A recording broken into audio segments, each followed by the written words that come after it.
मनसे अध्यक्ष राज ठाकरे यांनी महाराष्ट्रातील काही शेतकऱ्यांची भेट घेतलेली आहे. त्यांची काही शेतकऱ्यांनी भेट घेतलेली आहे. मुंबईतल्या कृष्णकुंज या राज ठाकरेंच्या निवासस्थानी ही भेट झाली आहे. यावेळी राज ठाकरे आणि बाळा नांदगावकर उपस्थित होते. शेतकऱ्यांना कर्जमाफी द्यावी, हमी भाव द्यावा अशी शेतकऱ्यांची मागणी आहे. या संदर्भात त्यांनी राज ठाकरेंकडे गाऱ्हाणे मांडलंय. 2 दिवसांपूर्वीच राज ठाकरेंनी शेतकऱ्यांच्या संपाला पाठिंबा दिला होता आणि भाजप सरकारवरती टीकास्त्र सोडलं होतं.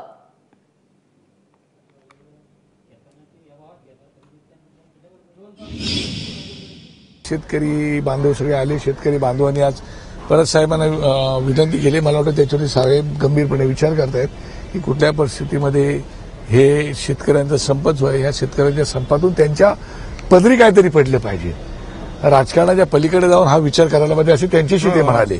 आणि त्याच्यामुळे मला असं वाटतं त्याच्यावरती गंभीरपणे ते विचार करतायत आणि निश्चितपणे कदाचित ते पूर्ण तांब्याला भेट देतील अशी मला पूर्ण खात्री आहे. की राज ठाकरेंचं एक जे त्याच्यामध्ये जे ते लक्ष घालतात तर तो विषय ते चांगल्या पद्धतीने हाताळतात आणि त्याला न्याय मिळेपर्यंत त्याच्या पाठीशी राहतात. म्हणून आम्ही राज ठाकरेंकडे आज आलेलो आहोत.